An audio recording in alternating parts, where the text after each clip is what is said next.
Olá, pessoal, tudo bem? Meu nome é Ana, eu sou professora aqui do Apoiar, do Projeto Turres, e hoje a gente vai falar sobre um tema fundamental para entender a história da humanidade, que são os modos de produção. A gente vai conhecer o que eles são, quais foram os principais ao longo da história e como eles influenciaram as transformações sociais e econômicas. E também a gente vai ver como esses conteúdos aparecem nas provas do Enseja e do Enem, para que vocês estejam bem preparados e familiarizados com o conteúdo.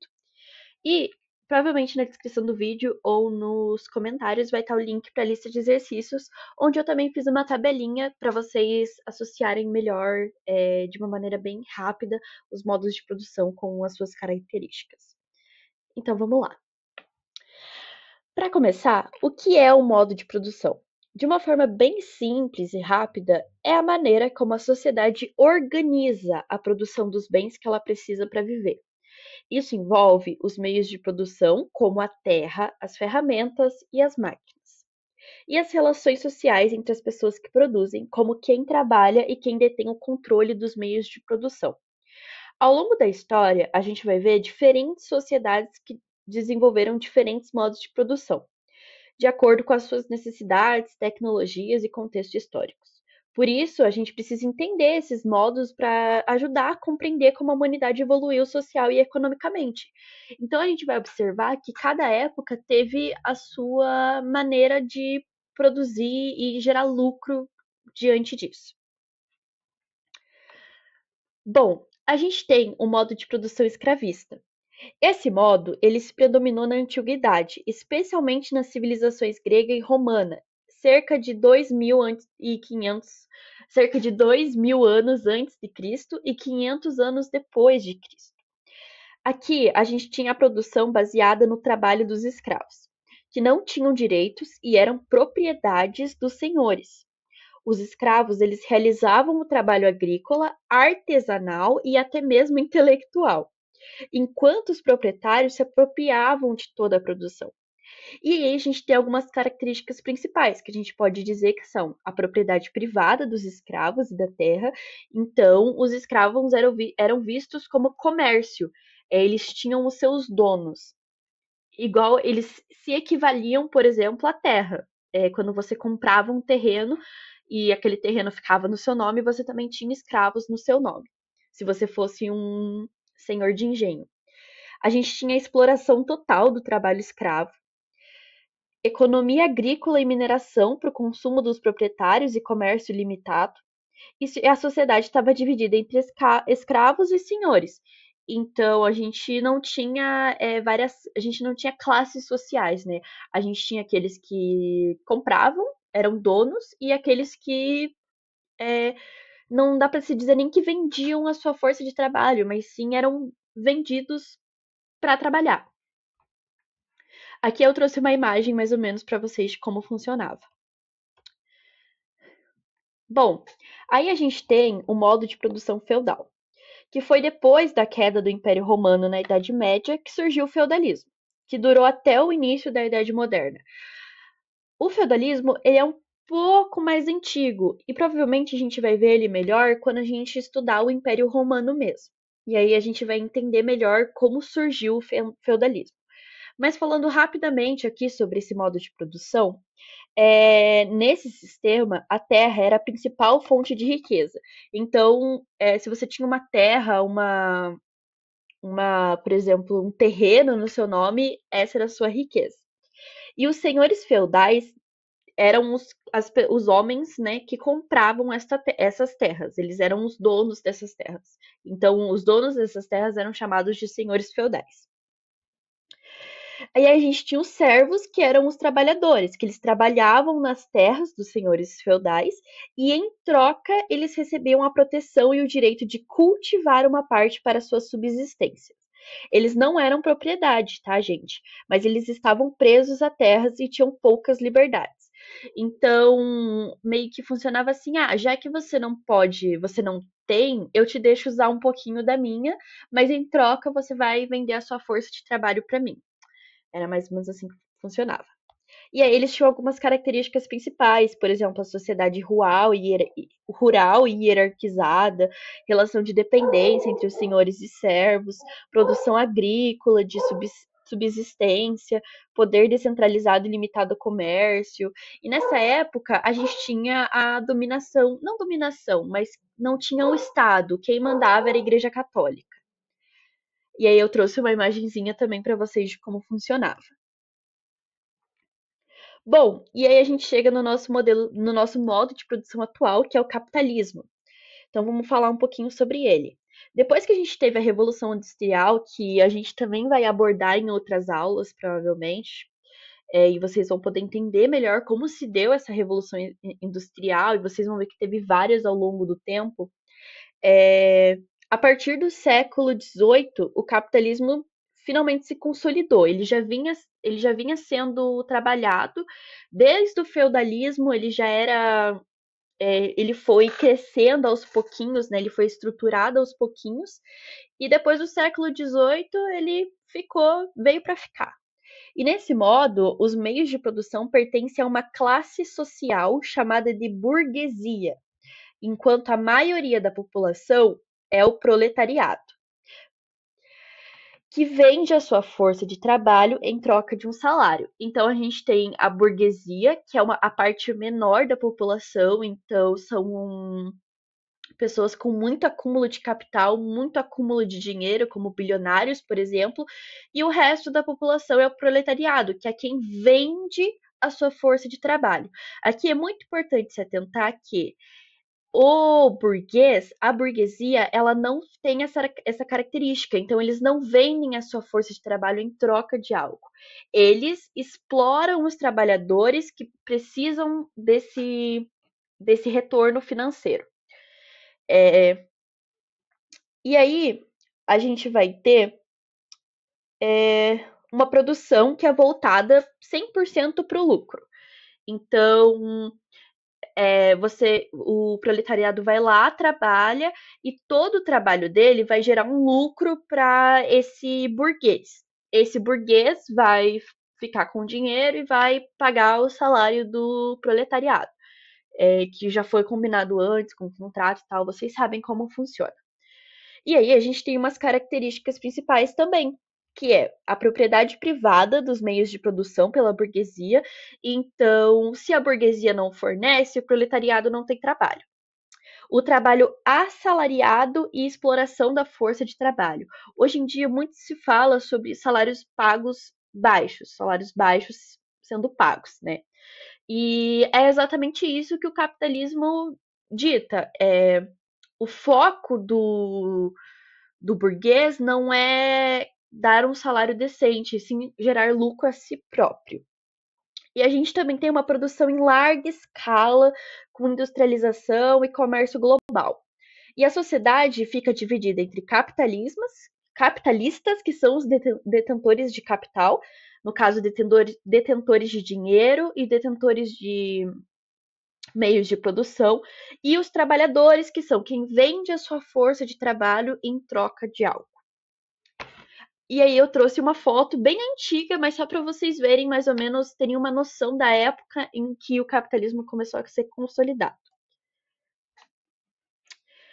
Bom, e aí a gente tem uma coisa que cada modo de produção trouxe profundas mudanças na sociedade.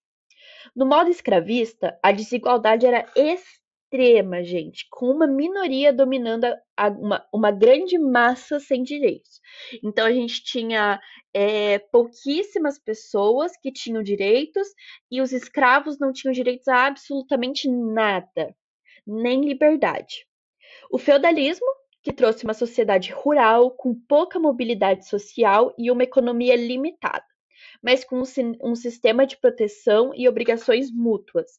Então, da mesma forma que quem detinha as terras precisava dos trabalhadores, os trabalhadores podiam usar um pouquinho, mesmo que fosse pouco, aquela terra para fazer meio que a sua mercadoria própria, podemos dizer assim. E a gente tem o capitalismo, que promoveu a urbanização, o crescimento industrial, as novas relações sociais e econômicas, mas também gerou muito conflito de classes e muita desigualdade, porque sem a pobreza extrema não existe a riqueza extrema dentro do capitalismo. Bom, e aí a gente tem a cobrança desse tema nas provas, né? E aí essas questões vão aparecer bastante. E é muito comum que eles peçam para a gente identificar as características dos modos de produção, que eu vou deixar uma tabelinha para vocês, relacionar os modos de produção com transformações sociais e econômicas. Aí vocês vão também analisar o impacto da Revolução Industrial e do capitalismo, que vocês vão estudar bastante na aula de Revolução Industrial e na aula de capitalismo, na matéria de filosofia e sociologia. E eles também vão pedir bastante para a gente refletir sobre essas desigualdades e lutas sociais em cada período, o que é muito importante para trazer uma base legal para a nossa redação. Então, para você se dar bem, é só entender os conceitos básicos, os conceitos históricos e as consequências sociais e econômicas de cada modo, beleza? E daí eu trouxe mais dois exercícios de exemplo para vocês, onde a gente vai fazer eles juntos. Bom, aqui a gente tem uma questão do Enem de 2016 que traz dois textos. O texto 1 diz: Tá vendo aquele edifício? Nem posso olhar para o prédio que eu ajudei a fazer. Texto 2: O trabalhador fica mais pobre à medida que produz mais riqueza e sua produção cresce. O objeto produzido agora se lhe opõe como um ser estranho. Bom, e aí a gente tem a questão, eu digo, né, o enunciado, né, que determina o que ele quer que você responda, que é: com base nos textos, a relação entre trabalho e modo de produção capitalista é: letra A, baseada na desvalorização do trabalho especializado. Letra B, fundada no crescimento proporcional entre o número de trabalhadores. Letra C, estruturada na distribuição e equânime de renda. D, instaurada a partir do fortalecimento da luta de classes. E, derivada do aumento da riqueza e da ampliação da exploração do trabalhador. Bom, aqui eu diria que é a letra E. Por quê? Ali no texto 2, ele diz: o trabalhador fica mais pobre à medida que produz mais riqueza e sua produção cresce. E aí a gente entra naquele lance dos trabalhos baixos, porém um lucro sendo cada vez maior. E é exatamente isso que é a exploração. É você vender a sua força de trabalho, então, e nem metade do lucro que você está produzindo para aquele burguês ser retornado para você. Então, resumindo, quanto mais você gera lucro, mais pobre você fica. Porque você está enriquecendo uma pessoa que está explorando você e, em troca, você não recebe nem metade da sua força de trabalho destinada. Vamos ver o gabarito, então. Então, acertamos. O gabarito é a letra E, por conta daquilo que eu falei, a derivada do aumento da riqueza e da ampliação da exploração do trabalhador, onde ele diz ali no texto. Próxima pergunta. Essa é uma questão do Enem de 2010, onde a gente também tem textos. E, galera, é bem comum bem comum não, mas vamos dizer assim, 98% da prova do Enem, eles sempre vão dar um texto para você ler e se contextualizar na questão. E uma coisa que é muito importante é, os textos, eles não estão ali para nada. Então, leiam os textos. Bom, vamos ver então. A Inglaterra pedia lucros e recebia lucros. Tudo se transformava em lucro. As cidades tinham sua sujeira lucrativa, suas favelas lucrativas, sua fumaça lucrativa. Os novos alto-fornos eram como as pirâmides, mostrando mais a escravização do homem que seu poder. Qual relação é estabelecida no texto entre os avanços tecnológicos da Revolução Industrial Inglesa e as características das cidades industriais no início do século XIX? Ó, ali onde ele diz os novos altos fornos, eu acredito que ele esteja dizendo dos trens, porque no início obviamente vocês vão estudar isso daqui para frente, mas ou já estudaram, Mas vocês sabem que a primeira revolução industrial começou com o carvão. Então era muito comum o alto uso de carvão nos trens para poder levar mercadoria para vários lugares. E aí eu acho que essa referência de altos fornos seja sobre os trens e o carvão. Bom, vamos ver as alternativas. E aí o que ele quer saber? Qual relação é estabelecida no texto. Beleza. Letra A. A grandiosidade dos prédios industriais revelava avanços técnicos, né? Nada a ver, né? B. A facilidade de lucro transformava cidades em núcleos de livre iniciativa. Acho que não tem muito a ver também. O planejamento urbano organizava melhor o trabalho industrial. Eu acho que aqui ele não está elogiando a Inglaterra. Não é isso que eu consegui perceber, na verdade. D. A construção urbana integrada facilitava o deslocamento operário e o alto nível de exploração operária gerava aglomerações com péssimas condições sanitárias. É realmente isso. A letra E. Bom, acertamos. O texto indica a exploração intensa dos trabalhadores, evidenciada pelas más condições de moradia, saúde e higiene.